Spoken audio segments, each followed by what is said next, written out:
नमस्कार दोस्तों, उम्मीद करता हूँ आप सभी बिल्कुल ठीक होंगे और आज की इस खास क्लास को देखने के लिए आप सभी बिल्कुल तैयार होंगे।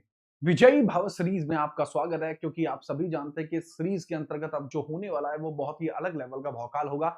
वही चीज अब आपको यहाँ पर स्पष्ट तौर पर देखने को मिलने वाली है। तो मुझे बता दीजिए, किसी प्रकार की कोई दिक्कत, समस्या, परेशानी तो आपको नहीं है, जिससे कि मैं आपके लिए चीजों को बहुत बेहतरीन, बहुत अलग ही लेवल पे, बहुत अलग ही स्तर पर आपके लिए अच्छा कर पाऊं।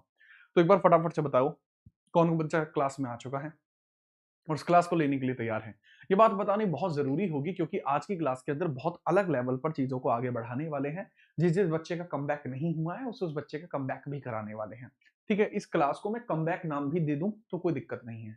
हम बात करते हैं अपनी सीरीज के बारे में। सीरीज का नाम है विजयी भव सीरीज। सीरीज का नाम है विजयी भव सीरीज। विजयी भव सीरीज खास क्यों है, ये तो आप सभी अभी तक जान चुके होंगे कि विजयी भव सीरीज के खास होने के पीछे का कारण क्या है। देखो बच्चे, सीरीज का नाम जैसा मैंने बताया विजयी भव। सीरीज का नाम जैसा मैंने बताया, सीरीज का नाम है विजयी भव। विजयी भव है सीरीज का नाम। और विजयी भव सीरीज के अंतर्गत क्या कुछ बातें होंगी वो समझिएगा जरा। सर, विजयी भव सीरीज जो है इसके अंदर क्या कुछ बातें होंगी वो समझते हैं। यहाँ पे मैंने तगड़े तरीके से लिख दिया विजयी भव सीरीज। अब विजयी भव सीरीज के अंतर्गत मैं एक छोटा सा यहाँ पॉइंटर ले लेता हूँ, छोटा सा पॉइंट ऑफ डिस्कशन ले लेता हूँ कि विजयी भव सीरीज ऐसी सीरीज है जो कंप्लीट जीके जीएस को यूट्यूब पर कराने वाली है। मतलब कंप्लीट जीके जीएस आपको देखने को मिलेगा, कंप्लीट जीके एंड जीएस आपको देखने को मिल जाएगा, वो भी यूट्यूब पर। और कमाल की बात यह है कि सर ये केवल 30 डेज के अंदर ही इसको पूरा कर दिया जाएगा। अब अगर मैं बात करता हूं, इसमें पॉलिटी को ऑलरेडी पूरा किया जा चुका है, पॉलिटी पूरी हो चुकी है और उम्मीद करता हूं कि आप सभी ने पॉलिटी देख ली होगी। इसके बाद जो बच्चे आपके यहाँ पर आते हैं, जय जगन्नाथ भाई, जय जगन्नाथ। इसके बाद जो बच्चे आपके आते हैं वो हिस्ट्री वाले बच्चे आते हैं। हिस्ट्री में भी दो हिस्ट्री आपकी कवर हो चुकी है। एंशियंट हिस्ट्री को नस्तेनाबूद कर दिया गया, मिडाइवल को पूरा खत्म कर दिया गया, मिडाइवल को भी पूरा खत्म कर दिया गया और आज की डेट में आपको देखने को मिल रही है मॉडर्न हिस्ट्री को हम यहाँ पर चर्चा कर रहे हैं। मॉडर्न हिस्ट्री की 3 क्लासेस होंगी और इसके बाद आपको देखने को मिलेगा, जो क्लास आपको नेक्स्ट देखने को मिलेगी, पॉलिटी और हिस्ट्री के बाद ज्योग्राफी यहीं पर स्टार्ट होगी, फिर इकोनॉमिक्स आपकी स्टार्ट होगी। ज्योग्राफी के लिए बहुत सारे बच्चे तैयार बैठे हैं। देखो, मैं कोई एक विषय यूट्यूब पर फ्री करूंगा, वो मैं आज करूं, 10 दिन बाद करूं, लेकिन एक ऐसा मतलब ये समझ लीजिए, एक ऐसा सब्जेक्ट होगा जो मैं यूट्यूब पे फ्री कर दूंगा। एक विषय यूट्यूब पे फ्री होगा मेरा, जो कोई भी बच्चा कभी भी देख पाए। और मेरा ऐसा मानना है कि मैं उसको ज्योग्राफी को पे फ्री रख लूं। ठीक है, चलो हम स्टार्ट कर रहे हैं फटाफट तरीके से, तगड़े लेवल पर स्टार्ट कर रहे हैं। देखो, पॉइंटर ये भी है, विजयी भव सीरीज के अंतर्गत आप ना केवल उत्तर प्रदेश सब इंस्पेक्टर की तैयारी कर रहे हैं, बल्कि यूपी पुलिस कांस्टेबल के लिए भी यूपी के अंतर्गत आपकी तैयारी होती है, जिसको बोला जाता है होमगार्ड। ठीक है, होमगार्ड। होमगार्ड के लिए हालांकि हमारी अलग सीरीज भी आएगी, लाठी सीरीज भी होमगार्ड के लिए आएगी, उसके लिए भी तैयार रहना। अब जो जो बच्चे तैयार है, जय भवानी, स्टार्ट करते हैं क्लास को बिना किसी परेशानी के। जो बच्चे कह रहे हैं कि सर आप एक दूसरे प्लेटफॉर्म पर क्यों नहीं पढ़ाते, अपनी अपनी बात है, मन के मयार है, बातें मिलती हैं जहां, वहां पर ही हमारी राहें मिलती हैं। अब यहीं पर मैं बात कर लेता हूं, ये है हमारी विजयी भव सीरीज। 15वें नंबर की वीडियो उसमें आपको देखने को मिलने वाली है। पहली वीडियो को 75,000 लोग देख चुके हैं, अपना प्यार दे चुके हैं और वो कह चुके हैं जय भवानी, इस बार आपकी सरकारी नौकरी आपके द्वार खुद चलकर आएगी, इसीलिए आपको ये देखने को मिल रहे हैं। ठीक है सर, कल आना मेरे घर, गुरुजी कल बर्थडे है। ठीक है अनूप भाई, आपके घर पहुंचते हैं, कल आपका जन्मदिन है। तो भाई पहले ये पूरा 7 सीरीज में हमने पूरी कर रखी है, आपकी पॉलिटी पूरी खत्म कर रखी है। इसके बाद एंशिएंट हिस्ट्री पूरी खत्म कर रहे हैं, फिर मिडाइवल खत्म हो चुकी है और आज की क्लास में हम मॉडर्न हिस्ट्री को पूरा कंप्लीट करने के लिए तैयार हैं। तो जो जो बच्चे तैयार हैं वो फटाफट से बता दीजिए, क्या आप तैयार हैं? देखो, बताना जरूर है। ठीक है, डियर सर, बीएनएसएस की क्लास आपकी अधूरी है, उसको भी स्टार्ट करेंगे, टेंशन मत लो। Are you ready? ठीक है, तगड़े तरीके से मुझे बताओ, are you ready for the BNSS class? सारी पीडीएफ डाल दी है मैंने, एक भी पीडीएफ पेंडिंग नहीं है, आज की पीडीएफ को मैं डाल दूंगा। ठीक है, ओके, तो मतलब आप तैयार हैं। चलिए स्टार्ट करते हैं सवालों से। सवालों से ये लीजिए पहला सवाल। सवाल जितने भी होंगे प्रीवियस ईयर क्वेश्चन होंगे और कुछ नए सवाल होंगे। आज का टॉपिक हमने रखा है विदेशी आक्रमण जो है, जो हमारे प्रमुख आंदोलन है उनसे संबंधित है। बहुत ही अच्छे क्वेश्चन हैं, बहुत अच्छे क्वेश्चन हैं, बड़े प्यारे सवाल हैं। ठीक है, चलो let's go. Vasco da Gama Bharat में कालीकट बंदरगाह पे किस वर्ष पहुंचा था?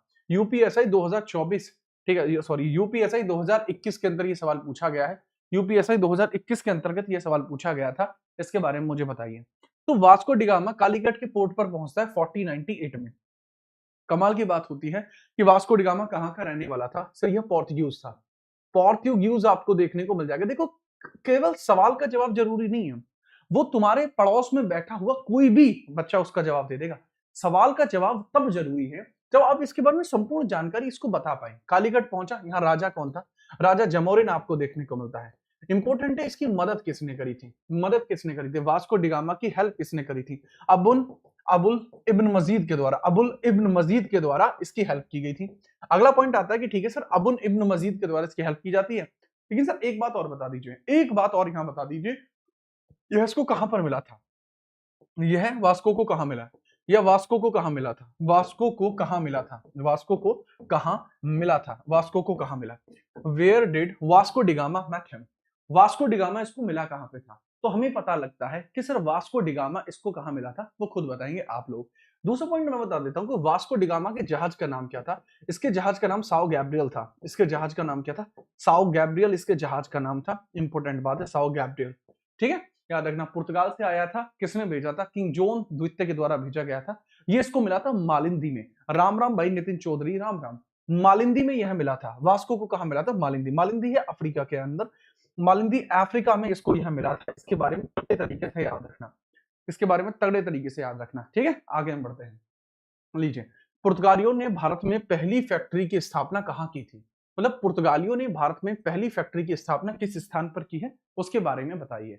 सो पोर्तुगीज के द्वारा जो पहली फैक्ट्री बनाई गई है वो कहां पर बनाई गई है, उस बारे में चर्चा कर लेते हैं। देखो, पोर्तुगीज के द्वारा पहली फैक्ट्री 1500 में बनाई जाती है। यूपी कांस्टेबल 2023 का जो एग्जाम था, जो 24 में संपन्न हो पाया था, 23 में वैकेंसी आ गई थी, 24 में संपन्न हो पाया था। स्टैब्लिश करते हैं पहली फैक्ट्री कहां करते हैं? गोवा में, कोचीन में, दमन में या कालीकट के अंदर? फटाफट बताओ सर। इनके द्वारा पहली फैक्ट्री अपनी जो लगाई जाती है कोचीन के अंदर। बहुत बढ़िया, फैक्ट्री लगाते हैं कोचीन के अंदर। 1500 में लगाने का प्रयास किया जाता है, 1503 में यह पूर्ण हो पाती है। इसके बारे में याद रखना। मुझे एक बात बताइए, गोवा को किस पुर्तगाली ने जीता और किससे जीता था? देखो, मैं किस लिए जाना चाहता हूँ, मेरी भी कुछ अपने ट्रेडमार्क्स हैं। मैं किस लिए जाना चाहता हूँ, लोग मुझे क्यों जानते हैं? लोग मुझे जानते हैं एक बेहतर कंटेंट के लिए। लोग मुझे जानते हैं इसलिए कि मेरे द्वारा एक्सप्लेनेशन कुछ अलग स्तरीय दिया जाता है। लोग मुझे इसलिए जानते हैं कि मेरे द्वारा जब चीजें आपको बताई जाती हैं तो उनमें सटीकता होती है। लोग मुझे इसलिए जानते हैं कि मैं गलतियों से ज्यादा इस बात पे ध्यान देता हूँ कि बच्चों के लिए बेहतर कैसे किया जाए। फेक व्यूवर्स से ज्यादा इस बात पे ध्यान देता हूँ कि वास्तविक बच्चे के लिए मैं बेहतर कैसे कर पाऊँ जो वास्तविकता में है। अब जैसे क्लास के अंदर एक पंकज है, फिर बाइक बाय सर कह के और यहाँ से वो निकल जा रहा है। तो यहीं पर एक बात अपने दिमाग में एक बार बिठा लेना कि हो सकता है कि हाँ, चीजें थोड़ी इधर उधर मेरी क्लास में आपको लग सकती हैं, लेकिन जिस दिन पेपर से बाहर निकलोगे उस दिन आप मुझे जरूर याद करो। ठीक है, चलो। मैंने बताया यहाँ पर गोवा को कब जीता गया था। गोवा को जीता जाता है 1510 में। 1510 में आपको एक बैटल देखने को मिलता है, battle of Goa. Battle of Goa जो होता है किस किस के बीच में होता है? यूसुफ आदिल शाह के बीच में। यूसुफ आदिल शाह जो बीजापुर का, यूसुफ आदिल शाह कहां से है सर? ये बीजापुर से आपको देखने को मिलता है। और इसके बीच में और अल्फोंसो एल्बुकर्क के बीच में बैटल होता है। अल्फोंसो एल्बुकर्क के बीच में, एल्बुकर्की के बीच में बैटल होता है। जीतता कौन है? अल्फोंसो एल्बुकर्की जीत जाता है, जो पोर्तुगीज का है। ठीक है, ये इस बैटल को जीतता है जो पुर्तगाली है, और इसी के द्वारा सारी चीजों को जीता गया है। यहाँ पर करेक्ट आंसर आपको देखने को मिल जाएगा कि गोवा को तो 1510 में जीता है। कोचीन में फैक्ट्री 1500 में बननी शुरू, 1503 में बनी है। फैक्ट्री की स्थापना किसने शुरू कराई थी? सर, फैक्ट्री की जो स्थापना शुरू कराई जाती है वो कराई जाती है पेड्रो अल्वारेस कैब्रल के द्वारा। ठीक है, याद रखना।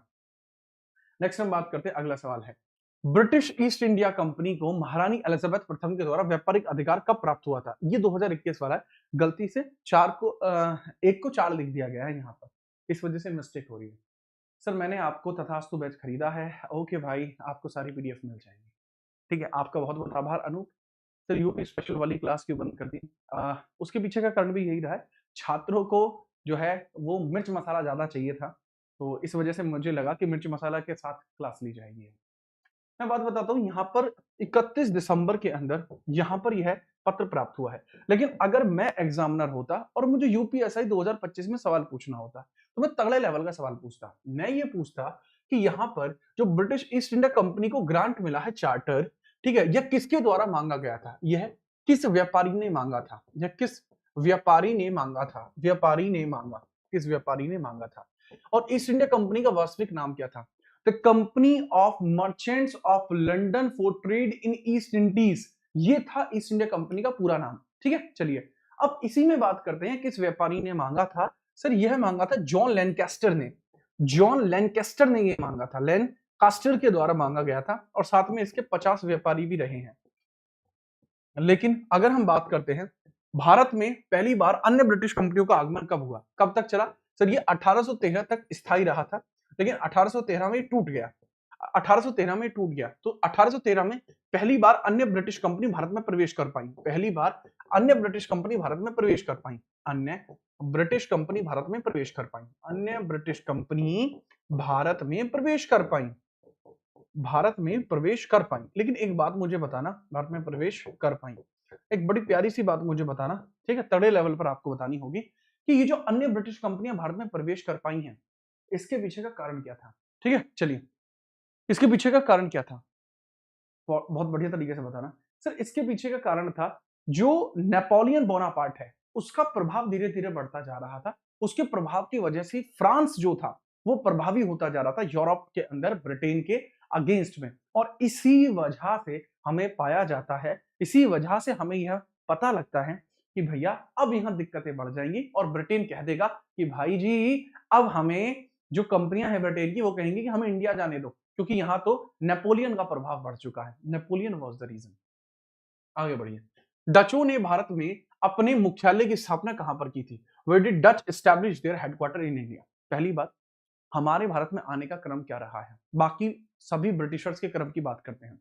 तो सबसे पहले हमें देखने को मिलता है, सबसे पहले पोर्तुगीज आते हैं, पोर्तुगीज आपको देखने को मिलेंगे। देन देखने को मिलता है डच, डच के बाद ब्रिटिश, ब्रिटिश के बाद डच के बाद ब्रिटिश, ब्रिटिश के बाद डेनिश, डेनिश के बाद फ्रेंच। यहाँ डेनिश और डेनिश के बाद आपके और कौन आते हैं? फ्रेंच आते हैं। फ्रेंच आपको देखने को मिल जाएंगे। कमाल की बात आपको ये देखने को मिल जाएगी कि सर पोर्तुगीज आते हैं 1498 में, ये आते हैं 1596 में, पहले जाते हैं इंडोनेशिया, इंडोनेशिया ये जाते हैं। इंडोनेशिया के बाद ये सीधा आते हैं 1598 में इंडिया। 1598 में कहा आते हैं? 1598 में ये आ जाते हैं इंडिया। तो पॉइंट ऑफ अंडरस्टैंडिंग ये है कि इन्होंने पहली फैक्ट्री अपनी कहां लगाई थी? मसूलीपट्टनम में। कब लगाई थी? 1605 में इन्होंने पहली फैक्ट्री अपनी लगाई थी। करेक्ट आंसर होगा मसूलीपट्टनम में इनकी पहली फैक्ट्री लगी है। खुल के खेलना, ठीक है, याद रखना। तो ये क्रम ही आपको यहां पर देखने को मिल जाएगा। इस बारे में पूरी तरीके से चीजों को आप याद रखेंगे बिना किसी परेशानी के। बाकी हम आगे बढ़ते हैं, आगे देखते हैं, बाकी हम आगे बढ़ते हैं, आगे देखते हैं, ठीक है। चलिए खेलिए मैटर को। अगर हम बात करते हैं पुलिकट में भी क्या इनकी फैक्ट्री थी? पुलिकट में भी इन्होंने फैक्ट्री खोली थी। पुलिकट तमिलनाडु में आपको देखने को मिलता है। यहां पर इन्होंने अपनी फैक्ट्री खोली थी, लेकिन ये 1616 में खोली थी, 1616 में खोली थी, ठीक है। चलिए बहुत हम आगे बढ़ते हैं, ठीक है। चलो अगला सवाल ये रहा, लीजिए। फ्रांसीसी ईस्ट इंडिया कंपनी कैंपेन, जिसको कैंपेन देयर इंडिज और टैलेस की स्थापना किसने और कब की थी? फटाफट बताओ। जो कैंपेगनी दिस एंडेस और इंटेलसले, मतलब यह है French east India company. France भाषा में इसको ऐसे लिखा जाता है, यह है फ्रेंच ईस्ट इंडिया कंपनी, ये लिखा हुआ है। फ्रेंच ईस्ट इंडिया कंपनी कब बनी थी? इंडिया कंपनी कॉर्नोलियस डी हॉटमैन के कहने पर बनाई गई थी। किसके द्वारा? कॉर्नोलियस, कॉर्नोलियस डी हॉटमैन, डी हॉटमैन, हॉटमैन ये सेनापति हैं, फ्रांस के सेनापति हैं, इनके कहने पर यह बनी थी। ये है फ्रांस के सेनापति, इन्हीं के कहने पर यह बनाई गई थी। फ्रांस के सेनापति हैं, इन्हीं के कहने पर यह बनाई गई थी। तो पूछा यही जा रहा है कब बनी है। सर ये 1664 में बनी है, लुईस 14 के कहने पर, नॉट डुप्ले। अबे डुप्ले कहां से आएगा बे? डुप्ले तो बहुत बाद में है, 1664 में बनी है, ठीक है। डुप्ले ने तो क्या किया है, 1672 में आया, पूरा नाम था फ्रांसिस ड्यूप्लेक्स, भारत के अंदर आता है 1672 में, और 1674 में ये पौंडीचेरी की स्थापना कर देता है। ये पौंडीचेरी को बना देता है, पौंडीचेरी इसने स्थापित कर दी है। तो इसका भी एक अलग जलवा रहा है, स्थापित इसने कर दिया, इसका एक अलग जलवा रहा है 1674 की वजह से, ठीक है। याद रखेंगे इस बारे में भी, ठीक है। चलो जी नेक्स्ट हम बात करते हैं, प्लासी का युद्ध किस वर्ष लड़ा गया, उसका परिणाम क्या था? यूपीएसआई 2021 के बारे में पूछा जा रहा है कि जो बैटल ऑफ प्लासी है ये कब लड़ा गया? बैटल ऑफ प्लासी है ये कब लड़ा गया? सर ये रिकॉर्डिंग मिल जाएगी, हाँ इसकी रिकॉर्डिंग मिल जाएगी, इस वाली की रिकॉर्डिंग मिल जाएगी। वो रिकॉर्डिंग जिसकी नहीं मिलती वो तथास्तु, ठीक है, ये भी फ्री है बिल्कुल। और इवन मैंने रेलवे वाले बच्चों के लिए भी बहुत कुछ किया है। रेलवे वाले बच्चे अगर क्लास के अंदर वर्तमान में थोड़े बहुत मौजूद हैं जो एनटीपीसी का पेपर देंगे, तो एक बार कमेंट करके बता दीजिए जिस जिसका एनटीपीसी का पेपर है। बैटल ऑफ प्लासी 1757 अंग्रेजों की यहाँ जीत होती है, और यहाँ पर कौन हारता है? इसके अगेंस्ट में आपको कौन देखने को मिलता है? सिराजुद्दौला था, सिराजुद्दौला आपको देखने को मिल जाएगा, सिराजुद्दौला था। इसका जो एक इसका दामाद भी था, मंत्री भी था, इसका दामाद और इसका मंत्री कौन था? सर मीर जफर था जिसने इसको धोखा दिया। मीर जफर था जिसने इसको धोखा दिया। मीर जफर ब्रिटिशर से जा मिला था जिस वजह से वो यहाँ पर जीत जाता है। बाद में मीर जफर ही बंगाल का अगला नवाब भी बनता है, अगला नवाब भी बनता है, ठीक है, याद रखना। बक्सर का युद्ध आपको देखने को मिलता है 1764 में। अंग्रेजों का सेनापति कौन था और उनका मुख्य विरोधी कौन था? Who was the British commander in the Battle of Buxar 1764 and who was their main opponent? Hector Munro, Shuja ud-Daula, Mir Qasim, Shah Alam two. ये आपको देखने को मिल जाएगा अवध का है, ये आपको देखने को मिल जाएगा यह आपका बंगाल का है, और शाह आलम देखने को मिल जाएगा शाह आलम द्वितीय, यह आपका मुगल है, यह मुगल है। बैटल होता है, हेक्टर मुनरो जीतता है। इस पूरे युद्ध का अंत कैसे होता है? सर इलाहाबाद की संधि इनको करनी पड़ जाती है। क्या करनी पड़ जाती है? इलाहाबाद की संधि इनको करनी पड़ जाती है। कैचोमीटर पूछा है। ब्लैक होल त्रासदी जो आपका 2021 का ही है, ब्लैक होल ट्रेजेडी किस वर्ष और कहां पर हुई थी बताइए? In which year and where did black hole tragedy occurs? Black hole tragedy कहां पे होती है? तगड़े लेवल पर बताओ। तथास्तु बैच आप पीपीटी देते हैं उसमें समझ में नहीं आता। महेंद्र प्रकाश का कहना है, महेंद्र प्रकाश बाबू थोड़ा दिमाग से सोच पाते हो? महेंद्र बेटा सोच पाते हो दिमाग से? तुम्हारे तथास्तु बैच में, हमारे तथास्तु बैच में मैं सारे के सारे हैंड रिटन नोट्स अपलोड कर चुका हूं एक ही बार में। तो थोड़ा सा बेटा वहां पॉलिटी के जो नोट्स पढ़े हैं जाके देख लो एक बार। और यहाँ कमेंट जितनी बार तुमने करी है इतनी बार अगर ऐप में जाके देख लेते हो सके वो अब तक याद भी हो गया होता। मैं मानते क्यों नहीं हो हम भाई? तो ब्लैक होल ट्रेजेडी आपको देखने को मिलती है सर 20 जून 1756 में देखने को मिलती है। हुआ क्या था कि बार बार सिराजुद्दौला जो था, जो बंगाल का नवाब था, वो देखने जाता है कि कलकत्ता के फोर्ट विलियम्स की चौबंदी चल रही है, यानी उसकी फोर्टिफिकेशन चल रहा है, घेराबंदी चल रही है। वो मना कर देता है ब्रिटिशर्स को कि भाई ये मत करो। उसने मना करा था 15 जून 1756 में। चेक करने के लिए वो जाता है 20 जून 1756 में। वो देखता है कि अंग्रेज अभी मानी नहीं है, बराबर दोबारा से घेराबंदी पे लगे हुए हैं। जाके वो दबोच लेता है अंग्रेजों को। तो वो 20 जून 1756 में उसने 146 ब्रिटिश को कब्जा लिया था। 146 ब्रिटिश को कब्जा लिया, 146 ब्रिटिश को कब्जा लिया। जब इतने लोगों को इसने यहां कब्जा लिया, 146 ब्रिटिशर्स को यहां पर कब्जा लिया, तो उन सभी को 10/6 के एक छोटे से कमरे में डाल दिया। इसमें से कब सुबह तक, सुबह 23 लोग जीवित बचे, सुबह 23 ही जीवित बचे, बाकी लोग गर्मी से घुटकर मर गए। 10/6 के कमरे के अंदर भूस की तरह इनको भर दिया जाता है और ये सब के सब लोग यहाँ पर घुट घुट के मर जाते हैं, 23 ही जीवित बच पाते हैं। इस घटना का बदला ही अगली साल इन्हीं की बरसी पर लिया जाएगा और वो बैटल ऑफ प्लासी की तरह लिया जाएगा। क्योंकि ये जितने भी 23 जीवित बचे हैं उनके बारे में सुबह आप समझेंगे कि क्या यहाँ कॉन्सेप्ट क्या क्रिएट होकर आता है, तो हमें पता लगेगा कि सर इनके बारे में, ठीक है, alive wonders, alive the wonders किताब लिखी जाती है। अलाइव द वंडर्स नाम की किताब लिखी जाती है जो विलियम हॉलवेल के द्वारा लिखी गई थी। विलियम हॉलवेल के द्वारा लिखी गई थी, विलियम हॉलवेल के द्वारा लिखी गई थी, विलियम हॉलवेल। यह 1756 कलकत्ता में होती है। इसके बारे में याद रखना, याद रखोगे? खुल के आपको खेलना होगा, इस बारे में पूर्णतः आपको याद रखना होगा। आगे हम बात करते हैं, बंगाल में स्वतंत्र शासन की नींव किसके द्वारा रखी गई, कब रखी गई, क्या इसके अंदर शासनकाल रहेगा? फटाफट बताइए,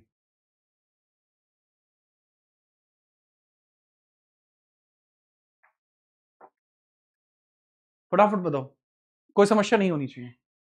हाँ जी, और बताओ सर। ब्लैक होल सच है झूठ है? ब्लैक होल ट्रेजेडी सच है। देखो यहां जो आप देखते हैं, जो अलाइव द वंडर्स हैं विलियम हॉलवेल, ये खुद इन 23 लोगों में से एक थे। इन्होंने अपनी किताब में लिखा है कि भैया बड़ी मुश्किल से जान बची है, ठीक है। तो ये मुर्शिद कुली खान के द्वारा बंगाल के स्वतंत्र प्रांत की नींव रखी जाती है। अब इस बारे में अगर मैं पूर्ण तरह जानकारी आपको देता हूं कि भाई यह कैसे कैसे हो पाया था, यह संभव ही कैसे हो पाया था, तो मैं बताता हूं। देखो याद रखना, 1700 के अंदर मुर्शिद कुली खान को बनाया जाता है बंगाल का गवर्नर। इसको बनाया गया बंगाल का गवर्नर। किसने बनाया था बंगाल का गवर्नर? सर यह बनाया गया है भाई औरंगजेब, भाई औरंगजेब। ये औरंगजेब के द्वारा यहां पर बनाए गए हैं। किसके द्वारा? औरंगजेब के द्वारा बनाए गए। 1704 के अंदर ये क्या करते हैं, 1704 के अंदर ये क्या कर देते हैं, बिना इंपोर्टेंट याद रखना, यह बंगाल का हेडक्वार्टर क्या करते हैं, बंगाल का हेडक्वार्टर ढाका से मुर्शिदाबाद पहुंचा देते हैं। ढाका में था, उसको मुर्शिदाबाद पहुंचा देते हैं, अपने नाम की तरह मुर्शिदाबाद पहुंचा देते हैं, क्योंकि इनका नाम है मुर्शिद कुली खान।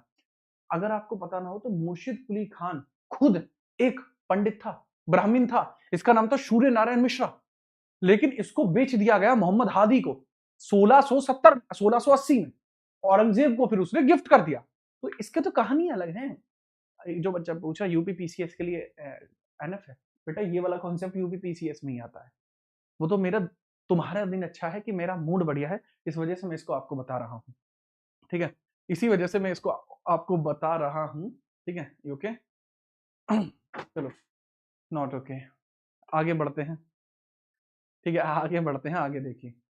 इसके बाद हमें पता लगता है कि 1717 के अंदर फर्रुखशियर अंग्रेजों को आदेश दे देता है, अंग्रेजों को आदेश दे देता है कि आप लोगों के लिए फ्री चीजें रहेंगी। क्या? आप लोगों के लिए, मतलब फर्रुखशियर मुगल राजा अंग्रेजों से कहता है कि अगर आप भारत के अंतर्गत बंगाल में ट्रेड करना चाहते हो तो फ्री में कर सकते हो। इस बात से गुस्सा आ जाता है मुर्शिद कुली खान को और 1717 में वो इंडिपेंडेंट डिक्लेयर खुद को कर देता है, इंडिपेंडेंट खुद को डिक्लेयर कर देता है। मुर्शिद कुली खान कहां से कहां तक रहता है? 1717 से लेकर 27 तक रहता है।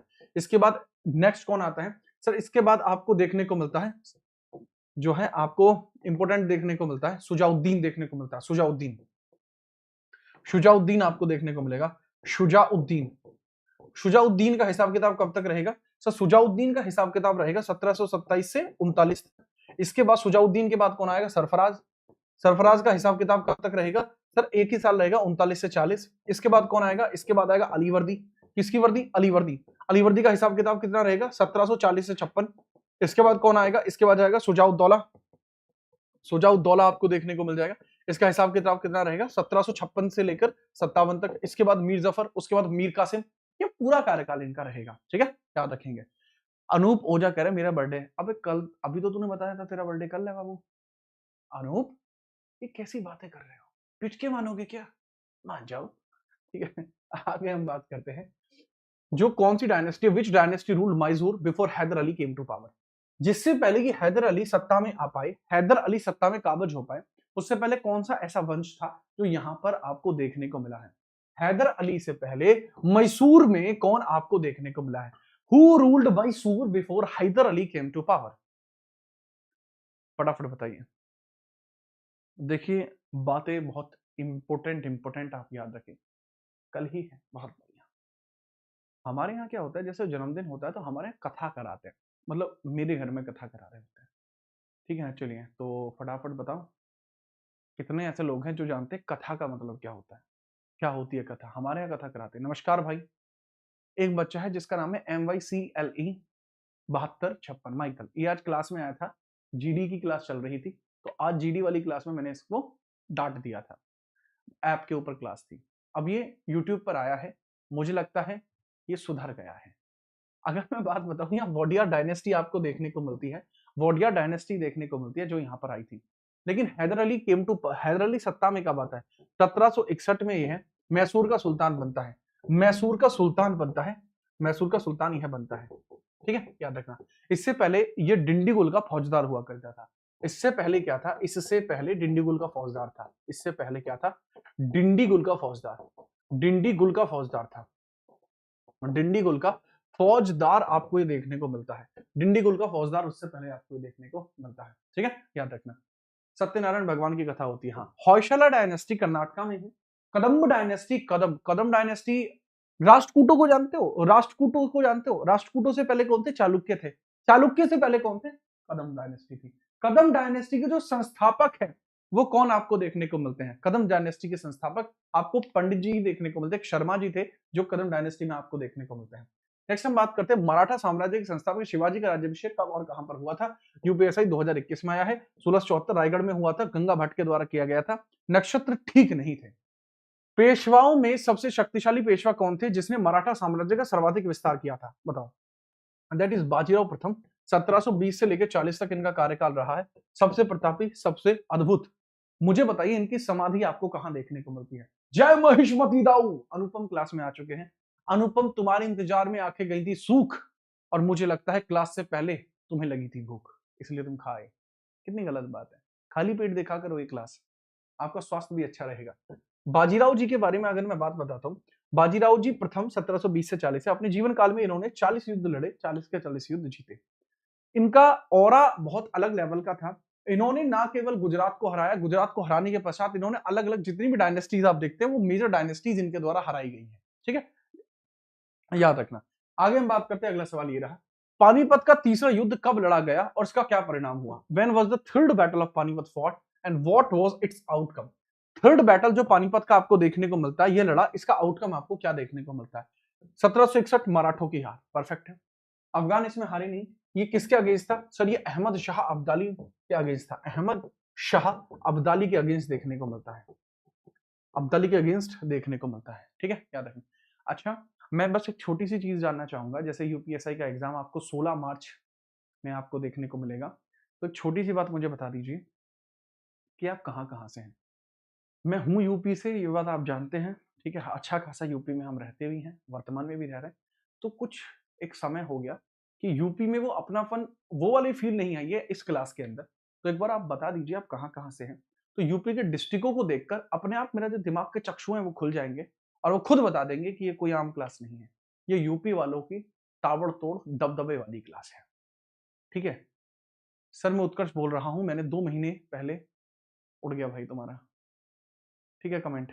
चलिए कोई नहीं कोई नहीं, कलन दो खींच के, मीटर चलने दो। प्रयाग से हैं, अमरोहा से हैं, खीरी से हैं, ठीक है। और ये बच्चा कह रहा है कि कहाँ से हैं, ये कहाँ कहाँ से आपको बताए जा रहे हैं, इनके बारे में याद रखना। हजीराबाद से हैं बहुत सारे बच्चे, बहुत बढ़िया। बिहार से हैं, बिहार यूपी में है, वाह जी वाह। पटना से हैं, तुम भी पटना से हो, ओके।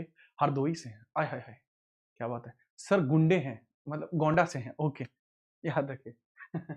चलिए जी, रोहिल्ला राज्य की स्थापना किसने की थी और ये कहां पर आपको देखने को मिलेगा? जो रोहिल राज्य आपको देखने को मिलेगा, रोहिला, आपको पता लगता है कि ये अली मोहम्मद खान के द्वारा इसकी स्थापना होती है, जो रोहिलखंड में है, उत्तर प्रदेश में है। तो जो अली मोहम्मद खान है, इनके द्वारा रोहिलखंड के अंतर्गत एक अटैक किया गया था। रोहिलखंड के अंतर्गत एक अटैक किया गया था। वो जो अटैक था वो बुंदेलखंड पर था, वो बुंदेलखंड पर अटैक था। तो बुंदेलखंड पर कब्जा करने की कोशिश अली मोहम्मद खान ने की थी, ठीक है, अली मोहम्मद खान ने की थी। इन्हीं की डायनेस्टी में मोहम्मद बंगश भी देखने को मिले हैं, ठीक है। चलो आगे हम बात करते हैं, सिख राज्य पंजाब के संस्थापक महाराज रणजीत सिंह ने किस वर्ष लाहौर पर अधिकार किया था? लाहौर पर इनका अधिकार कब हो जाता है? सिख डायनेस्टी के बारे में बात करें, ये भी यूपीएसआई 2021 का सवाल है। तगड़े ही लेवल के सवाल आपको देखने को मिले हैं कुछ। सर बस्ती से हैं, बस्ती में इनकी हस्ती बहुत बड़ी है, खुर्जा बुलंदशहर से हैं, बहुत बढ़िया। तो आप मेरे लिए एक पॉटरी वगैरह लेके आना, एक चाय का एक इतना बड़ा कप लेके आना। चलिए इतना बड़ा लेके आना, बता दिया गया है, चाय का जो कप आपको लेके आना है वो लगभग इतना बड़ा लेके आना, उठा नहीं सकता अभी, ठीक है। चलिए आगे हम बात करते हैं।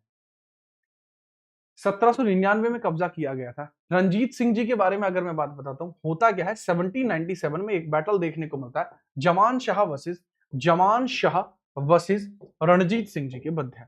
अब यहां रंजीत सिंह जी हार जाते हैं। जमान शाह है अफगान का रूलर है, अहमद शाह अफगानी की डायनेस्टी का शासक है। जमान शाह इस युद्ध को जीत जाता है और ये लाहौर पर कब्जा प्राप्त कर लेता है, लेकिन इसकी तोपों के ऊपर कब्जा हो जाता है किसका? रणजीत सिंह जी का। तो रणजीत सिंह जी कहते हैं कि तुम अपनी तोपों को ले जाओ और फिर से युद्ध लड़ने के लिए आना, तभी हम देख पाएंगे कि चीजें किस तरीके की हैं, ठीक है। तो 1799 में याद रखना इनका हिसाब किताब है। 1809 में अमृतसर की संधि हुई है।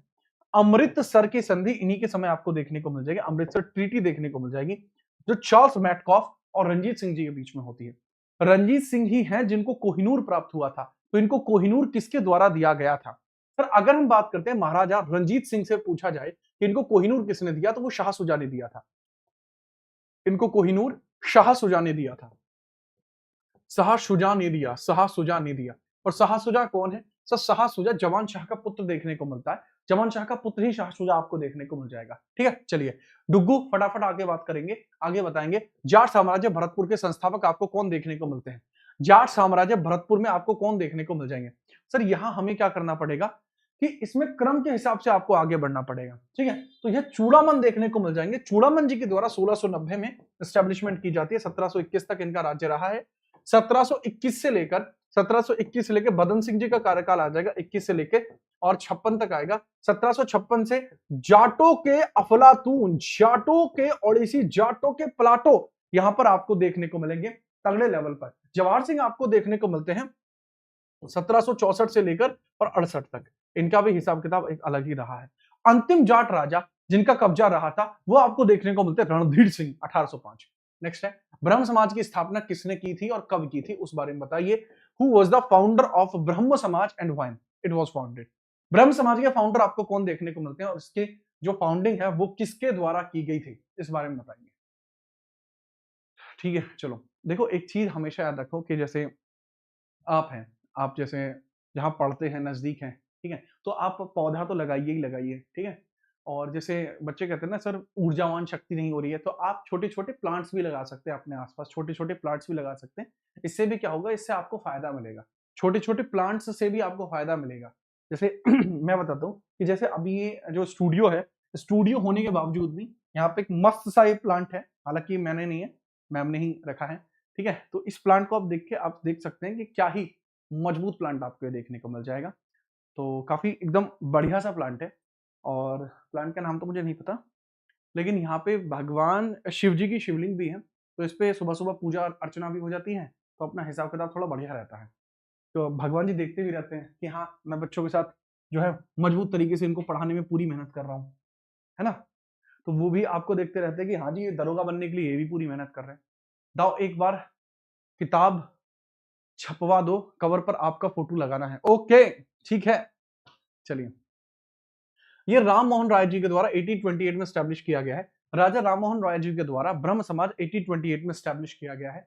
इसके बाद जो ब्रह्म समाज है ये दो भागों में बढ़ जाएगा, 1866 में इसका विभाजन होता है। 1866 में क्या होता है, इसका विभाजन आपको देखने को मिलता है, जो एक होता है इंडियन ब्रह्म समाज के तौर पर, एक होता है आपका आदि ब्रह्म समाज के तौर पर। ठीक है, चलिए आदि ब्रह्म समाज के तौर पर होता है, हाँ अबे ओरिजिनल प्लांट है बे, वो गमला था, ठीक है, याद रखिएगा, हाँ बिल्कुल, ठीक है। तो याद रखना इसका विभाजन होता है, एक आदि ब्रह्म समाज और एक आपका दा ब्रह्म समाज या इंडियन ब्रह्म समाज।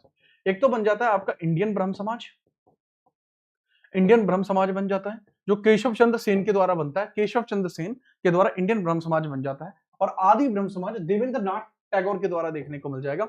आदि ब्रह्म समाज, आदि ब्रह्म समाज, आदि ब्रह्म समाज आपको जो देखने को मिल जाएगा वो किसके द्वारा देखने को मिल जाएगा, देवेंद्र नाथ टैगोर के द्वारा। ठीक है, अगला सवाल है, सती प्रथा को कानून प्रतिबंध करने वाले रेगुलेशन 16 किस वर्ष पारित हुआ था। रेगुलेशन 16 किस वर्ष पारित हुआ था, in which year was the regulation 16 pass that legally banned sati system.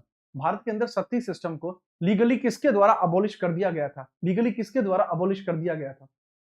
आगे हम बढ़ते हैं और आगे देखते हैं लीगली अबॉलिश करने के बारे में क्या चीजें आपको देखने को मिली है। सर ग्रुप डी के लिए, अच्छा जितने भी बच्चे हैं रेलवे वाले, जो बच्चे यहाँ कमेंट करेंगे रेलवे के लिए चीजें की जाए, चलो रेलवे के लिए भी करते हैं। 1829 में आपको देखने को मिलेगा कि सती प्रथा को कानूनन प्रतिबंधित कर दिया गया है, किसको, सती सिस्टम को।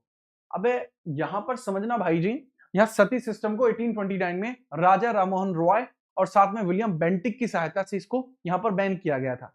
कमाल की बात है, जितने भी रेलवे वाले छात्र क्लास के अंदर मचल रहे हैं, आप लोगों के लिए बहुत तगड़ी चीजें मैंने कर दी हैं।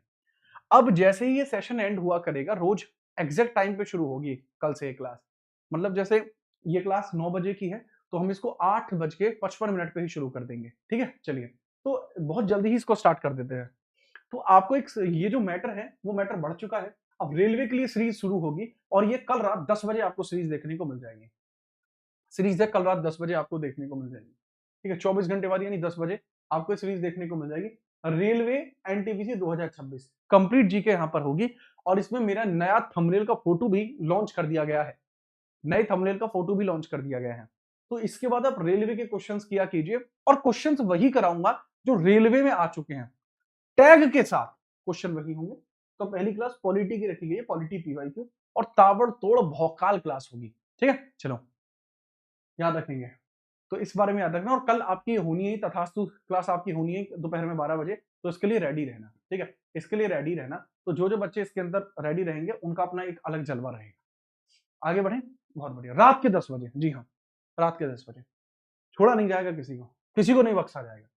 आर्य समाज की स्थापना किसने की और इसका प्रमुख नारा क्या था।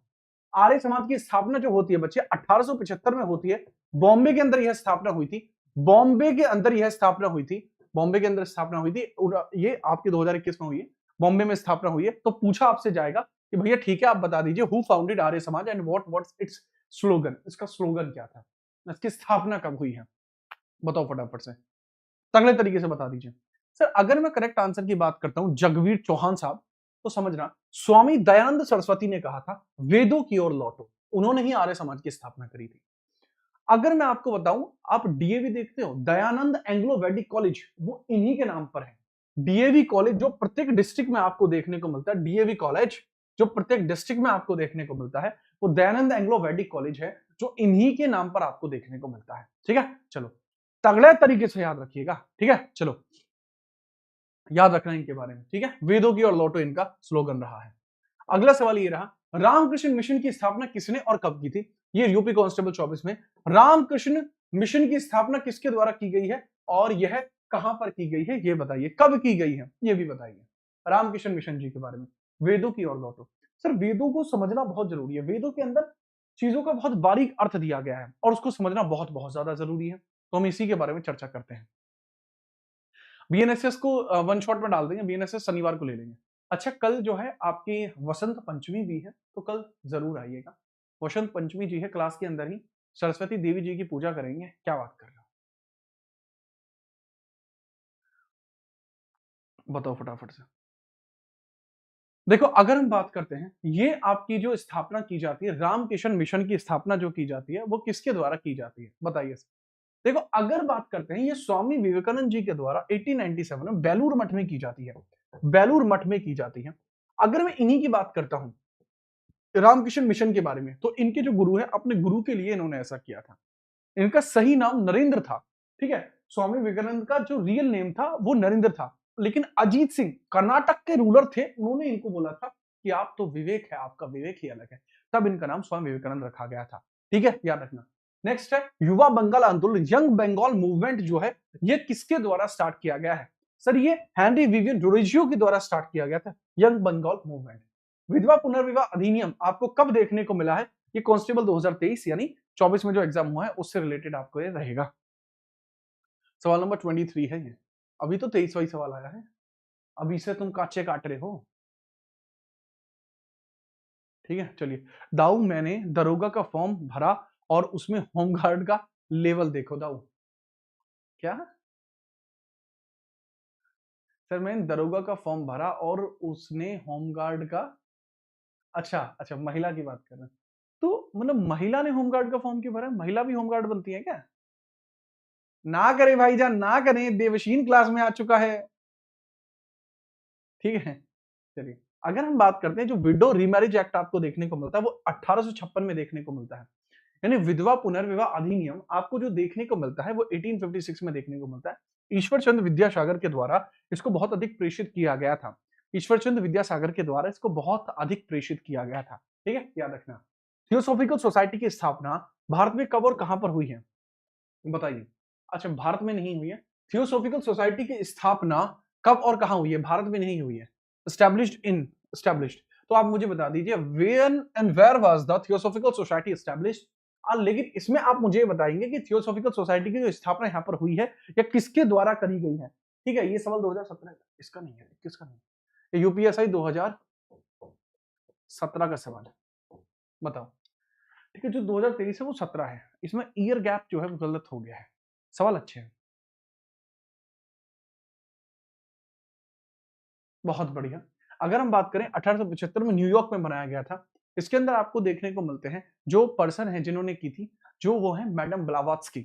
मैडम ब्लावात्स्की आपको देखने को मिल जाएंगी, तो मैडम ब्लावात्स्की आपको देखने को मिल जाएंगे, ब्लावात्स्की, ब्लावात्स्की आपको देखने को मिल जाएंगी, जिनके द्वारा आपकी न्यूयॉर्क के अंदर स्टैब्लिश की जाती है थियोसॉफिकल सोसाइटी। ये भारत में कब आती है? तो थियोसॉफिकल सोसाइटी भारत में आती है 1893 में, यह भारत में आई, 1893 में भारत में आगमन हुआ है।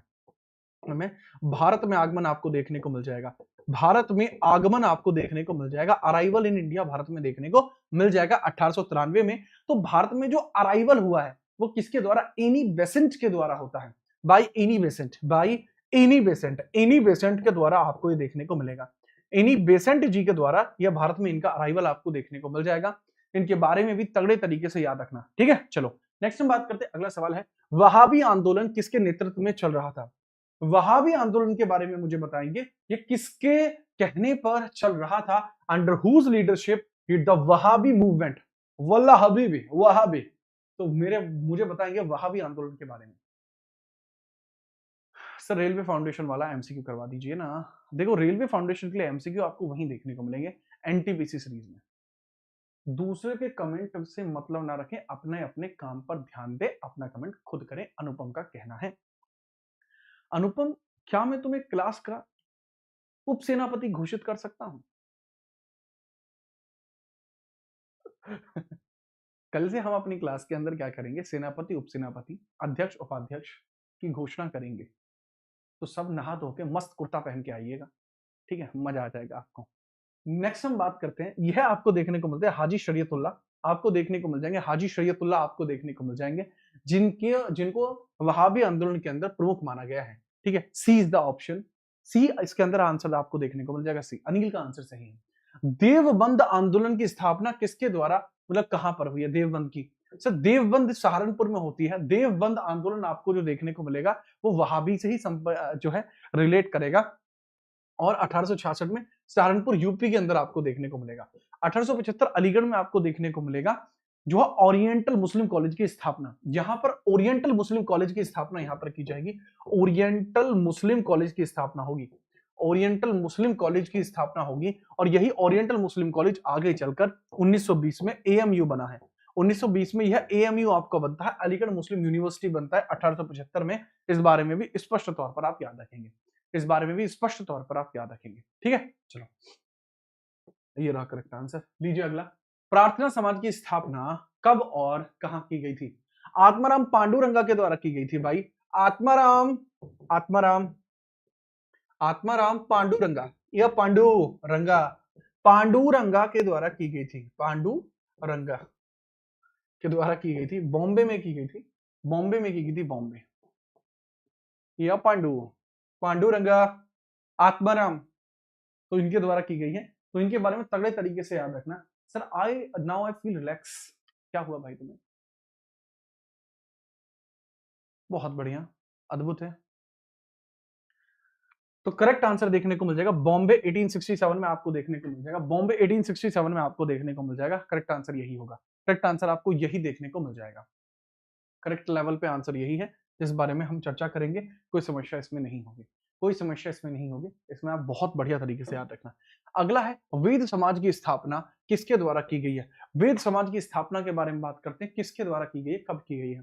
सब ब्रह्म समाज की स्थापना 1828 में हो जाएगी।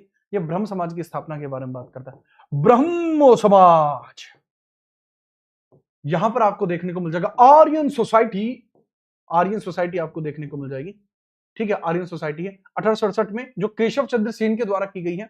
प्रार्थना समाज, ये आत्मारामा पांडुरंगा के साथ थे ना, याद रखना। लेकिन श्री धारलू नायडू 1864 आपको देखने को मिलता है कि वेद समाज से रिलेटेड है। बेटा ये सवाल बहुत ज्यादा आते हैं, अच्छे अच्छों को हंसाते हैं और छोटे छोटों को रुलाते हैं, तो इस बारे में याद रखना, सवाल ये बहुत पेपर में आते हैं। पारसी सुधार आंदोलन में किस संगठन की महत्वपूर्ण भूमिका रही है, बताइए। जो which organisation played a important role in the Parsi reform movement, कौन सा आपको देखने को मिल जाएगा? पारसियों के लिए जो चलाया गया था।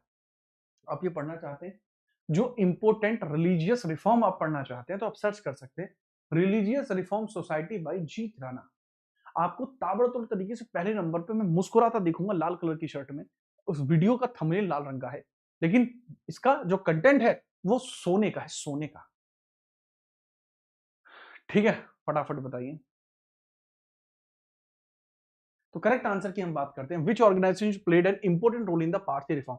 रहनुमाई मायजदन सभा 1851, रहनुमाई मायजदन सभा 1851 आपको यहां देखने को मिल जाएगी, ठीक है। इस बारे में भी आप थोड़ा सा याद रखेंगे, ठीक है। नेक्स्ट है, अगला सवाल है, सिंह सभा का आंदोलन कब और कहां पर शुरू हुआ है? यूपीएसआई 2017 का सवाल है ये भी, नहीं 21 का है ये, 21 का ही देखने को मिल जाएगा, 24 है ना, तो यूपीएसआई 2021 का सवाल है। सिंह सभा आंदोलन कब और कहां पर शुरू हुई है? When and where did the Singh Sabha movement was started? Singh Sabha movement 1873 में स्टार्ट होगी या आपके अमृतसर में स्टार्ट होती है? अच्छा याद रखना, जो नौजवान सभा है वो 1926 में जाएगी। नौजवान सभा, नौजवान सभा, नौजवान सभा आपको देखने को मिल जाएगी, नौजवान सभा, नौजवान सभा आपको देखने को मिल जाएगी 1826 में। नौजवान सभा आपको कहां देखने को मिल जाएगी? 1826 में 1926 में देखने को मिल जाएगी। बनी थी लाहौर में, हेडक्वार्टर है इसके अमृतसर में, हेडक्वार्टर है अमृतसर में, और इसके जो हेड हैं वो है भगत सिंह, शहीद भगत सिंह। करेक्ट आंसर ये रहेगा। अगला सवाल है, शारदा अधिनियम, बाल विवाह निरोधक अधिनियम कब पारित किया गया था? चाइल्ड मैरिज रेस्ट्रेंट एक्ट कब पारित किया गया था, बताइए। सर, महिलाओं को बचाने के लिए एक्ट आया था। अरे क्लास को लाइक भी कर दीजिए। दाऊ उपसेनापति क्यों, सेनापति क्यों नहीं? बहुत बढ़िया सवाल है। अनुपम का कहना है कि सर मुझे उपसेनापति क्यों? क्योंकि यार मैं सेनापति बनूंगा, मैं राजा नहीं हूं, मैं सेनापति ही ठीक हूं। राजा आपके माता पिता हैं, जिन्होंने आपको इस काबिल बनाया कि आज आप पढ़ पा रहे हैं। मैं सेनापति ही ठीक हूं। राजा बनने की चाह व्यक्ति को घमंडी बना देती है, तो राजा बनने की मेरी ख्वाहिश नहीं है। जी हाँ, बहुत बढ़िया। अगर हम बात करते हैं तो चीजों को बहुत ध्यान से देखिए। विशाल, तुम्हारे अच्छे नंबर है, ठीक है, पढ़ने पे ध्यान दे लीजिए। थोड़ा पढ़ाई लिखाई पर भी ध्यान दे लिया करो, ठीक है, कभी तो ध्यान दे लिया करो, ठीक है। देवशीन बेटा मान जा। शारदा एक्ट के बारे में बताता हूँ, ये 1929 में देखने को मिलता है। इसके द्वारा मैरिज एज तय कर दी गई थी, महिलाओं की 18, पुरुषों की 21। आज की डेट में वही चल रही है, ठीक है। चलाएं आगे। हम बात करते हैं भारत में पुर्तगालियों की पहली फैक्ट्री कहाँ स्थापित हुई थी? कोचीन में हुई थी, हम बात कर चुके हैं। 2017 का सवाल है ये। अगला सवाल ये रहा, शारदा अधिनियम ये हो चुका है 1929। सवालों को दोनों को काट दिया जाए। सवाल जो रिपीट होगा वो शामिल नहीं किया जाएगा। इस कारवा में वो लोग शामिल नहीं होंगे जो यहां पर रहेंगे। विधवा पुनर्विवाह भी हो चुका है, इसको भी काट दिया जाए। सती प्रथा निषेध अधिनियम किस गवर्नर जनरल ने पारित किया था? बहुत बढ़िया। सती प्रथा निषेध अधिनियम किसने पारित किया था? प्रोहिबिशन है। अब क्योंकि यूपी के सवाल खत्म हो गए थे इस टॉपिक के, यूपी के सवाल इस टॉपिक के खत्म हो गए थे, तो मैंने क्या काम करा, आपके यूपी कांस्टेबल के साथ साथ एसएससी वगैरह के सवाल भी इसमें कुछ उठा लिए थे। तो करेक्ट आंसर की बात करते हैं कि सती प्रथा निषेध अधिनियम किस गवर्नर जनरल ने पारित किया था? तो सर यह जो पारित किया है सती प्रथा निषेध अधिनियम, ये कौन सा गवर्नर जनरल है जो इसको पारित करेगा? सर यह आपको देखने को मिलता है विलियम बेंटिक। विलियम बेंटिक है जो भारत का गवर्नर जनरल है, उसके द्वारा ही इसको पारित किया गया था। यह आता है 1829 के अंदर, सती प्रथा निषेध अधिनियम आपको देखने को मिल जाएगा। अगला सवाल है, ब्रह्म समाज के तीसरे नेता कौन थे? ब्रह्म समाज के तीसरे नेता कौन थे? केशव चंद्र सेन जो तीसरे नंबर पे हैं, वही इसके अंदर पर्सन भी देखने को मिल जाएंगे। केसी सेन, केशव चंद्र सेन तीसरे नेता थे। राजा राममोहन रॉय पहले, देवेंद्रनाथ दूसरे और केशव चंद्र सेन तीसरे, ठीक है, याद रखना। ठीक है, आगे हम बात करें। अगला सवाल ये रहा, सामाजिक सम्मेलन सोशल कॉन्फ्रेंस की स्थापना किसके द्वारा की गई थी? Who founded the social conference? UPSI 2017, UPSI 2017। मैंने पूछ रहा हूं सामाजिक सम्मेलन सोशल कॉन्फ्रेंस की स्थापना किसके द्वारा की गई थी? फटाफट बताइए।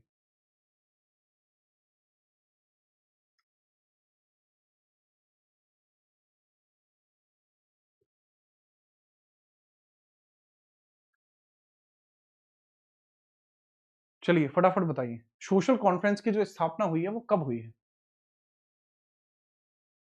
मस्त बात बोल रहे हैं आप। सर एक रिक्वेस्ट है, प्लीज बीएनएसएस कंप्लीट करा दीजिए, हम आप जबान दे चुके हैं भाई। लाडले बात है, बात की बात के पीछे नहीं हटा करते। तो अगर आपसे अगली बात पूछी जाती है कि सोशल कॉन्फ्रेंस आपको देखने को मिलती है किसके द्वारा, जैसे एमजी रानाडे हैं, अगर मैं इनकी बात बताऊं तो इनके जो शिष्य हैं वो हैं गोपाल कृष्ण गोखले, जी के जी गोपाल कृष्ण गोखले। और जो गोपाल कृष्ण गोखले हैं, इनके जो शिष्य है वो आपको कौन देखने को मिलते हैं? सर मोहनदास करमचंद गांधी। ये अलग अलग तरीके से आपको शिष्य देखने को मिल जाएंगे, तो इनका भी लेवल रहा है, इनका भी लेवल आपको देखने को मिल जाएगा। और कमाल की बात यह है कि इसके अंदर करेक्ट आंसर भी आपको क्या देखने को मिल जाएगा भला?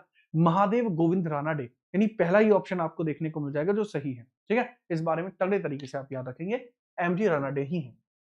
दादा भाई नौरोजी, इनको great old man of India कहा जाता है। इन्होंने इंडियन एसोसिएशन की स्थापना की थी। इन्होंने क्या स्थापना की है? 1866 के अंदर लंदन में इनके द्वारा इंडियन एसोसिएशन की स्थापना की गई है। इंडियन एसोसिएशन की स्थापना की है, एसोसिएशन की स्थापना इनके द्वारा की जाती है, याद रखेंगे, ठीक है। नेक्स्ट, अच्छा, इनके द्वारा servant society of India, Gopal Krishna Gokhale 1905, servant society of India, servant society of India इनके द्वारा स्थापित की जाएगी, सर्वेंट सोसाइटी ऑफ इंडिया। और जो बाल गंगाधर तिलक साहब हैं, इनके द्वारा क्या किया जाएगा? मराठा और केसी नाम के जो पत्र हैं वो इनके द्वारा शुरू किए जाएंगे, याद रखेंगे। अगला सवाल है, बहुजन समाज की अवधारणा किससे जुड़ी हुई है? The concept of Bahujan Samaj, जो बहुजन समाज का कॉन्सेप्ट है वो किससे जुड़ता है? सीजीएल 2023। यार सवालों का लेवल रखा गया है। सर आर पार बीएनएस की क्लास पूरी नहीं हुई है, पूरी करा देंगे। चलिए, ये सवाल भी बहुत बढ़िया है, उम्मीद करते हैं इस सवाल को आप ध्यानपूर्वक समझेंगे।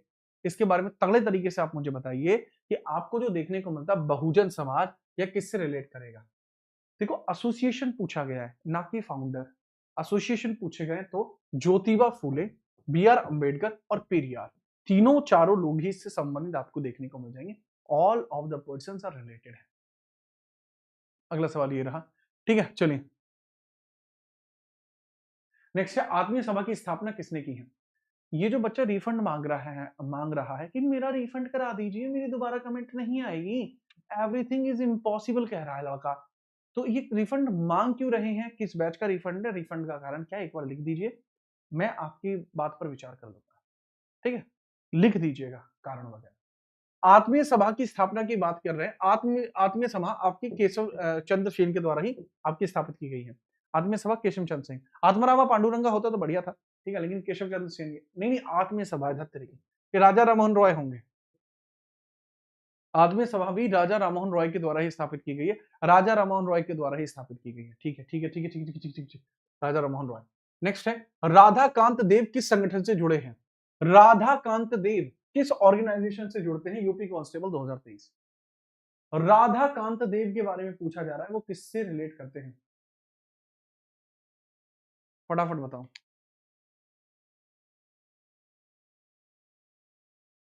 सर कौन सी टेस्ट सीरीज हिस्ट्री के लिए बेस्ट है, मेरी क्लास हिस्ट्री के लिए बेस्ट है।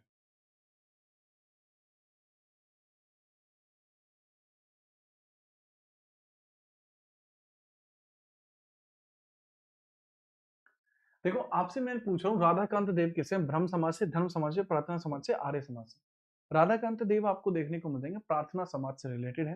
किससे, प्रार्थना समाज से आपके रिलेटेड देखने को मिल जाएंगे। धर्म समाज कोई था ही नहीं, प्रार्थना समाज में ही आपके रिलेट करते हैं राधाकांत देव, केशव चंद्र सेन, आत्मारामा पांडुरंगा।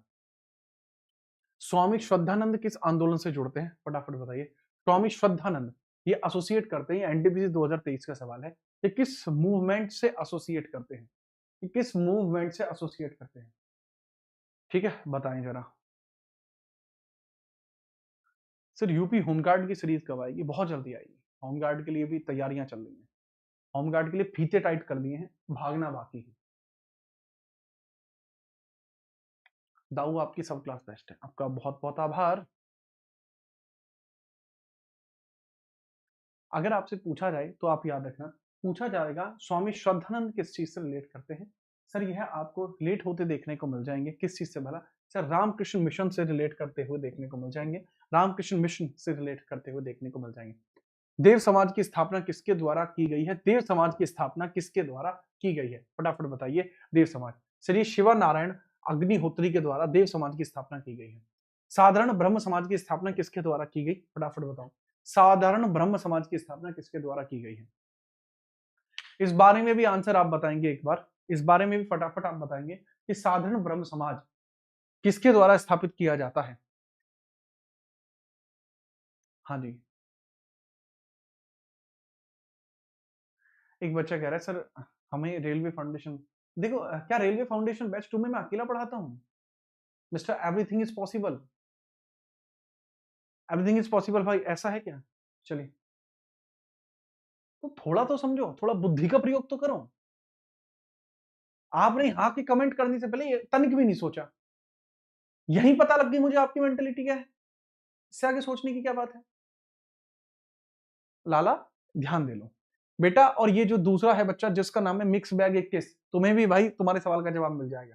शिवानंद शास्त्री और आनंद मोहन बोस है जो साधारण ब्रह्म समाज की स्थापना करते हैं, ब्रह्म समाज के अंतर्गत ही रहते हैं, लेकिन ये कुछ पुरानी प्रथाओं का खंडन करते हैं, ठीक है, जो आपको यहाँ देखने को मिल जाएंगे। ठीक है, नेक्स्ट है, पूना सार्वजनिक सभा की स्थापना कब होती है, 1870 में होती है, एम जी रानाडे के द्वारा होती है। एम जी रानाडे है, एम जी रानाडे आपको देखने को मिल जाएंगे, और चिपलुंकर जी देखने को मिल जाएंगे, चिपलुंकर जी आपको देखने को मिल जाएंगे, चिपलुंकर जी हैं और एम जी रानाडे हैं जो पूना सार्वजनिक सभा की स्थापना करते हैं, और यह की जाती है 1870 में। ये सवाल सीडीएस 2023 में भी आया हुआ है। ठीक है, चलिए आगे हम बात करते हैं। नेक्स्ट है बहिष्कृत हितकर्णी सभा, आपको बहिष्कृत हितकर्णी सभा देखने को मिल जाएगी। तो बहिष्कृत हितकर्णी सभा डॉक्टर भीमराव अंबेडकर के द्वारा स्टार्ट की गई थी। बहिष्कृत हितकर्णी सभा ज्योतिबा राव फूले के द्वारा स्टार्ट किया जाएगा क्या, इन्होंने गुलामगिरी बुक लिखी है, गुलामगिरी जो बुक है वो इनके द्वारा लिखी गई है, गुलामगिरी बुक, और इनके द्वारा एक और चीज भी स्टार्ट की जाएगी, उसमें जरूर बताना, फटाफट जरूर बताना इनके बारे में। ठीक है, चलिए। दूसरे से रिप्लाई नहीं करते तो कम से कम मैं रिप्लाई तो कर रहा हूं आपको। मैं, अगर आपको ना पता हो मुसीबत, बुरी चीजें या इस तरीके का कोई भी मामला जो डराने धमकाने वाली चीजें होती हैं या कुछ भी होता है, नेगेटिव कमेंट पॉजिटिव कमेंट, मैं किसी से पीछे नहीं हटता भाई। Karma, I believe in Karma. बहुत बढ़िया। गुलामगिरी किताब इनकी है, बहुत बढ़िया जी। नेक्स्ट हम बात कर लेते हैं, डॉक्टर भीमराव अम्बेडकर ने बहिष्कृत हितकर्मी सभा को यहाँ पर किया था, इस बारे में याद रखना। ठीक है, याद रखेंगे। बहुत बढ़िया। अगला सवाल ये रहा, श्री नारायण धर्म परिपालन योगम, यह आपको देखने को मिलता है श्री नारायण धर्म परिपालन योगम, ये एसोसिएट किससे करता है, इस बारे में भी फटाफट से आप बता देंगे कि जो है आपको देखने को मिलता है, इसमें भी आप बताएंगे कि श्री नारायण धर्म परिपालन योगम आपको जो देखने को मिलता है ये किसके द्वारा स्टैब्लिश किया गया, ये एनटीपीसी 2022 का। सर क्या एनटीपीसी में इतने टफ सवाल आते हैं? हाँ जी, एनटीपीसी में इतने ही टफ सवाल आते हैं। तभी तो मैंने क्या कहा है यहाँ पर पंकु मेरे लाल, कि इसी वजह से ये क्वेश्चन नंबर 43 है, वैसे मैं आपको बता दूं, इसी वजह से मैं एनटीपीसी के लिए ताबड़तोड़ सीरीज ला चुका हूं, और ये ताबड़तोड़ सीरीज आपको कल देखने को मिलेगी ही मिलेगी, एनटीपीसी के लिए है, और ये कल रात को आपकी चलनी है। ठीक है, तो इसको भी आप ताबड़तोड़ लाइक कर देंगे, और ये तो आपकी चलेगी ही चलेगी। ठीक है, इसके लिए तो रेडी ही रेडी रहना। ओके, और आज वाली क्लास जो चल रही है इस पे ये लाइकों की संख्या इतनी कम का है, ये बताइए। आपको 300 से ऊपर नहीं पहुंचा देनी चाहिए थी, तो 500 से ऊपर होनी चाहिए थी अब तक की, पर नहीं, तुम तो हद मचाते हो। किस प्रकार के बालक आप देखने को मिल जाते हो, इसके अंतर्गत आपको समझना चाहिए कि क्या आपको देखने को मिल जाएंगे, क्या आपको देखने को मिल जाएंगे, फटाफट बताइए। मत छेड़ लाला, मत छेड़, चलो फटाफट बताइए। सर श्री नारायण गुरु जो आपको देखने को मिलते हैं, ये श्री नारायण गुरु, श्री नारायण, आप यहां से पता भी लग रहा है श्री नारायण नारायण गुरु, यहां से आपको पता भी लग रहा है, तो इस बारे में भी आप तगड़े तरीके से याद रखेंगे। ठीक है, चलो आगे हम बात करते हैं। लीजिए अगला सवाल ये रहा, अगला सवाल ये रहा, अगला सवाल। चलो, पूछा है कि सुधारक आंदोलन में डॉक्टर मुथु लक्ष्मी रेड्डी का योगदान किस क्षेत्र से था। डॉक्टर मुथु लक्ष्मी रेड्डी हैं, कंट्रीब्यूट करती हैं रिफॉर्म मूवमेंट में, तो मुथु लक्ष्मी जी ने किस फील्ड में इन्होंने इन्होंने जो है योगदान दिया है, इनके बारे में बताएंगे। सर आपने मूल विधि बहुत अच्छी पढ़ाई बेटा, मैं सारे ही जीएस के सब्जेक्ट अच्छे पढ़ाता हूँ। चाहे तो आप क्लास के अंदर जो हमारे पुराने छात्र हैं उनसे पूछ सकते हैं, डुग्गू हैं, पंकज हैं, ठीक है, देवशीन हैं, और अपने अनुपम सैनी हैं, प्रिंस हैं, ठीक है, और जो अपने ग्रैंड फिटनेस हैं, कन्हैया हैं, ठीक है, सूर्या हैं, ये इनसे पूछ के देखिए। ठीक है, तो करेक्ट आंसर की हम बात करते हैं, करेक्ट आंसर आपको देखने को मिल जाएगा बाल विवाह निषेध, देवदासी प्रथा उन्मूलन, महिला शिक्षा। तो जो मुथु लक्ष्मी रेड्डी हैं, इनका जो कंट्रीब्यूशन है वो मेजरली तीनों ही फील्ड से आपको देखने को मिल जाएगा, तीनों ही फील्ड से आपको देखने को मिल जाएगा। जो सरकारी ऑप्शन है ऑल ऑफ द एबव, वो इसीलिए बनाया गया है। ठीक है, याद रखेंगे। अगला सवाल ये रहा, 45वां सवाल है, वैकोम सत्याग्रह जो आपको देखने को मिलता है, वायकॉम सत्याग्रह 1924 से 25 है, ये किस लिए आपका आया था? वायकॉम जो सत्याग्रह है यह ग्रुप डी 2023 का सवाल है, लेकिन सवाल का लेवल है, इस बारे में जरूर बताएंगे। इकोनॉमिक्स है, ज्योग्राफी है, ये भी पढ़ाऊंगा, क्या बात कर रहे हो आप। ठीक है, चलो अगर हम वैकोम सत्याग्रह की बात करते हैं तो बच्चे ये मंदिर में प्रवेश को लेकर था, नमक कानून को लेकर तो आपको सिविल डिसोबीडिएंट मूवमेंट के साथ साथ आपको डांडी मार्च देखने को मिलता है। किसान आंदोलन पीजेंट मूवमेंट 1935 में होता है, लखनऊ से हुआ था। मजदूर आंदोलन 1918 में आपको देखने को मिलता है, और ये था आपका टेम्पल में एंट्री को लेकर। ठीक है, टेम्पल में एंट्री को लेकर आप याद रखेंगे। नेक्स्ट है जी महांड सत्याग्रह 1927। सर सारे सत्याग्रह करा दूंगा आज, ये कांस्टेबल 2024 में है, फटाफट बताओ सवालों का लेवल कैसा है जी। ठीक है, सवालों का लेवल कैसा है जी। सर महान जो सत्याग्रह है डॉक्टर भीमराव अंबेडकर का है, इसी महान सत्याग्रह के समापन से पहले यहां पर डॉक्टर भीमराव अंबेडकर के द्वारा 1927 के अंतर्गत पता है क्या किया जाता है, ये एक किताब को जला देते हैं, एक ऐसी किताब जिसमें महिलाओं की तारीफें हैं, एक ऐसी किताब जो बताती है कि समाज चलता कैसे है, क्योंकि उसमें लिखा हुआ है जात पात जाति प्रथा। ठीक है, याद रखना। यह किसको जला देते हैं बताएंगे? कोई एक बच्चा बताए कि 1927 में इनके द्वारा कौन सी किताब जलाई गई थी? ठीक है, हाई लेवल है, लेवल तुम्हारा भी हाई बन जाएगा। अंग्रेजी ईस्ट इंडिया कंपनी का रॉयल चार्टर किसे प्रदान किया गया था? सर अगर हम बात करते हैं, ये क्वीन एलिजाबेथ प्रथम के द्वारा प्रदान किया गया था और जॉन लैंकास्टर को दिया गया था। करेक्ट आंसर आपको देखने को मिलता है। और जो किताब जलाई थी उसका नाम था मनुस्मृति। मनुस्मृति किताब यहाँ पर चलाई गई थी। लीजिए, डचों ने भारत में अपना पहला कारखाना कहां पर लगाया था? मसूलीपट्टनम में 1605 में लगाया था। बिल्कुल ऐव करने की जरूरत नहीं है, दिमाग लगाया करो। फ्रांसीसी ईस्ट इंडिया कंपनी की स्थापना किस वर्ष हुई थी? 1664 में हुई थी। भारत के अंदर कब आते हैं ये? फ्रांसीसी ईस्ट इंडिया कंपनी भारत में कब आती है? सवाल नंबर 49 है। ये भारत के अंदर आती है, पहले 1668 के अंदर आती है सूरत में, फिर 1669 के अंदर आती है मसूलीपट्टनम में। मसूलीपट्टनम में आती है, पट्टनम में आपको देखने को मिलती है, एपी आंध्र प्रदेश में, क्योंकि यहीं यहीं ब्रिटिशर्स रहे हैं। और इसके बाद अगला सवाल ये रहा कंप्यूटर स्क्रीन पर, कैप्टन विलियम हॉकिंस किस मुगल बादशाह के दरबार में आए थे? सवाल नंबर 50 है। तो जहांगीर गजोधर के दरबार में आपको ये देखने को मिले हैं। इसके बारे में भी पूरा याद रखेंगे। कब आए थे? 1608 में आए थे। इनको अंग्रेज खान की उपाधि भी दी गई थी क्योंकि इनको पारसी बोलनी आती थी, क्योंकि इनको पारसी बोलनी आती थी। और इसके बाद हम बात करते हैं कि दोहरा शासन, डुअल गवर्नमेंट की व्यवस्था किसने लागू की है? CHSL 2023। सवाल पॉलिटी और हिस्ट्री दोनों का है। इस सवाल का जवाब आपको करना है, 51वें नंबर का सवाल है। तो ये आपकी हिस्ट्री की क्लास होती है, इसके अंदर आपके कराए जाते हैं 51 सवाल इसी के अंतर्गत। तो भाई अगला पोर्शन ये होगा कि अब आपसे मुलाकात होगी अगली क्लास में, जो विजयी भव सीरीज की अगली क्लास होगी। तो ताबड़तोड़ तरीके से इस पूरी सीरीज को जरूर देख लीजिएगा, जिससे कि आपको समझ में आ पाए कि किस लेवल का कॉन्सेप्ट आपका यहाँ पर रहेगा। ठीक है, यहीं तक चीजें रहेंगी, लाइव आपको आना ही होगा। और दूसरा पॉइंट ये समझना कि जो हमारी तथास्तु सीरीज है उसके अंतर्गत 12 बजे आपको लाइव आना ही होगा। और बोलो, और एक और जरूरी सूचना, आज हम टेलीग्राम के ऊपर भी लाइव जाने वाले हैं, ठीक 11:30 बजे। अनाउंसमेंट है एक, ठीक है, याद रखिएगा। हाँ ठीक है सर, गन्ने का जूस बड़ा गिलास 20 रुपए, ऐसा कह रहा है देवशीन। देवशीन का पहले बहुत बड़ा ठेला था, तो इनका पूरा नाम देवशीन ठेलापुर वाले रहा है। ठीक है, तो इनका भी अलग जलवा रहा है। ठीक है, राम राम भाई, राम राम। इसकी पीडीएफ जो आपको देखने को मिलेगी, जैसे कोई भी वीडियो चल रही है, जैसे यही वीडियो चल रही है, लेट्स सपोज, इस वीडियो के डिस्क्रिप्शन में जाना, इस तरीके के एडो को भगा के मारे क्यों, यहाँ पे जैसे आता है सीधा टेलीग्राम पे आप क्लिक करें, तो यहाँ पर आपको टेलीग्राम देखने को मिल जाएगा। ये आप ही लोगों का टेलीग्राम है, इस पर भी मैं लाइव चला जाऊंगा, उस पर भी आप देख सकते हैं। ठीक है सर, कोई गाना सुना दो, टेलीग्राम पे आइए, टेलीग्राम पे देखते हैं। ठीक है, इस प्रकार की व्यवस्था भी की जाएगी आपके लिए मनोरंजन के लिए। वहां पर अंगूर का जूस और विदेश से मंगाई हुई अंजीर रखी गई हैं, साथ में आपका पूरा संगीत का इंतजाम किया गया है, ढोल नगाड़े भी मंगाए गए हैं, ताकि आप लोगों को इंस्टाग्राम के लाइव में कोई दिक्कत ना आए। ठीक है, तो इसकी क्लास आप रेगुलर रखिएगा और हर शाम आपको आना है। अभी मेरा अगर थोड़ा मोटा कहाँ मानते हो आप, थोड़ा बहुत मानते हो कि जीत भाई आपके लिए कुछ कर रहे हैं, तो आप एक काम करिएगा कि ये जो 2 इवेंट लगा रखे हैं ना भैया, यहाँ जो लाइव क्लास के अंदर 2 इवेंट लगाए हुए हैं, एक ये और एक ये, इन दोनों को लाइक कर देना और कल दोपहर 12 बजे जरूर आना, जो बच्चा मुझसे थियरी पढ़ना चाहता। बाकी कल मिलेंगे, तब तक के लिए